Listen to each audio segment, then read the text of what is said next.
नमस्कार दोस्तों, स्वागत है आपका अपने चैनल विधि जोशल अकेडमी में। और अब तक हम कर चुके हैं up to section 3 of the limitation act and now we are going to understand section number 4 of the Indian limitation act and this section is again very important. Please continue the class.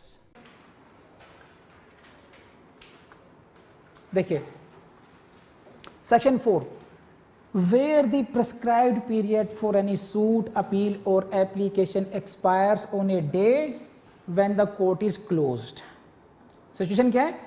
When the prescribed period for any suit, appeal or application expires on a day when the court is closed. मान लीजिए जो prescribed period 30 days का है या 3 साल का है और जो आखिरी दिन है जो एक्सपायर हो रहा है वो क्या पड़ रहा है आपका? वो expires on a day when the court is closed. यहाँ पे कोई हॉलीडे नहीं लिखा, कोर्ट इज क्लोज, उस दिन कोर्ट बंद है। It may be any day, holiday ना हो, किसी वजह से हो, जज साहब की वजह से हो, कोई हड़ताल हो गई, वट एवर मे बी, कोई मर गया, कोर्ट इज क्लोज्ड। सही है। Then suit appeal application may be instituted, preferred और made on the day when the court reopens। और यहाँ लिख लीजिए भैया, यहाँ ये नहीं लिखा next day, when the court reopens। अब वो नेक्स्ट डे भी हो सकता है बंद हो, वो उससे बंद हो, तो जब वो पुनः कोर्ट प्रारंभ होगी, रीओपन होगी, उस डे आप वो कर सकते हैं। है कुछ टेक्निकलिटी? अगर आप लोग समझ गए तो raise hand. Very good. Question देखिए, which of the following sections of limitation act deals with the expiry of prescribed period when court is closed? section is 4। so अगर मैं आपसे ये कहूं कि अगर आपने sections को पीरियड को ढंग से लिख के याद कर रखा हो तो क्या कर पाएंगे? नहीं कर पाएंगे इसको।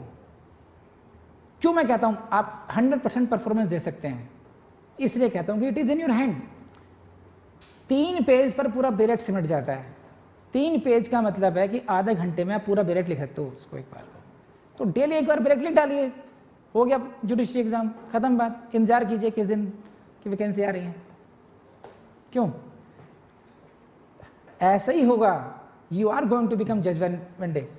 सी दिस पूरा का पूरा language. When the prescribed period for any suit appeal application expires on a day when the court is close, the suit appeal application may be institute preferred made on the day when the court रीओपन्स।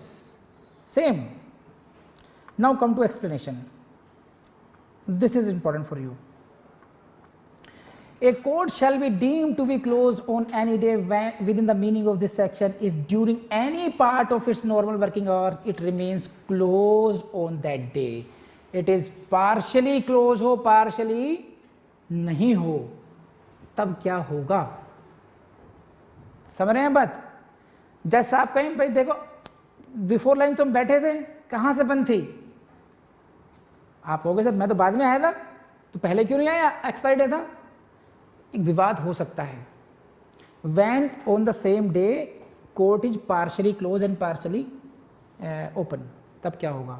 उसको explanation को क्या इन्होंने cover कर दिया उसमें। Court shall be deem to be close on any day within the meaning of this section if during any part of its normal working hours. अगर जो normal working hours हैं 10 to 5, उसके किसी भी एक भाग में 1 घंटे के लिए, 2 घंटे के लिए, it remains close on that day. 1-2 घंटे के लिए भी अगर कोर्ट बंद रही तो ये माना जाएगा कि the court was closed. It shall be deemed to be closed. Court उस दिन बंद मानी जाएगी, क्लोज्ड मानी जाएगी, है नहीं? It shall be deemed to be closed. So please don't be in haste while solving your prelims questions objections 1 to options A B C D को। तो इसकी लैंग्वेज को ध्यान रखेंगे आप लोग, कर लेंगे आप लोग अब। और इसका देखिए क्वेश्चन MP जुडिशियल सर्विसेज आने वाला है आपके लिए। where the prescribed period exact language for कि when the court reopens, where the prescribed period of limitation for any application is expiring on the holiday, the application may be made on the day when the court reopens. Court reopens, DJS. Section 4, so this is all about section 4, very very important for prelims, mains के लिए hardly important है, लेकिन कहाँ ये important हो सकता है, questions आपसे पूछे जाते हैं कि इस डेट को जजमेंट पास हुआ, इस डेट को सर्टिफाइड कॉपी अप्लाई कर दी, इस डेट को सर्टिफाइड कॉपी मिल गई, उस दिन हॉलीडे था, तो बताइए इस डेट को टाइम बार्ड हुआ या नहीं हुआ, and you will have to calculate it. उस कैलकुलेशन के लिए ये it is one of the rule कि डे क्लोज होगा जिस दिन, उससे एक दिन का मार्जिन आपको जब रीओपन होगा वो मार्जिन आपको मिल जाएगा। तो these rules are very important for you. तो दिस इज सेक्शन 4, कर लेंगे आप लोग अब ये। Thank you. तो दोस्तों आपने लेक्चर देखा, आपको पसंद आया होगा, और आज फिर मैं आपको एक ट्रिक देता हूँ। देखिए ट्रिक ये है कि हम लोगों को लगता है कि कई बार हमारे पास टाइम नहीं है, कोर्स बहुत ज़्यादा है, उसको मैनेज करने की आपको ट्रिक देता हूँ मैं। आपने एक सेक्शन पढ़ा, आपने सपोज कीजिए सेक्शन 3 पढ़ा, पहले आपने 30 मिनट का लेक्चर देखा, फिर आपने 5 आवर्स उसको अच्छे तरीके से याद कर लिया। अब आपको ये याद हो चुका, अब इसका रिवीजन करने में मुश्किल से आपको 1 मिनट लगेगा, ये भी 1 मिनट भी मैंने आपको ज़्यादा बता दिया। अब आप ये देखो, आप खुद कैलकुलेट करना है अपने आप। जब आप स्लीपिंग मोड में जा रहे हैं और आप करवटें बदल रहे हैं, 30 मिनट तक आप यूं ही सोच रहे हैं कब नींद आएगी कब नींद आएगी, ना उस समय आप पढ़ रहे हैं, ना आप किताब उठाने के मूड में हैं, कुछ भी, वो इडल टाइम है आपका, वेस्टेज ऑफ टाइम है।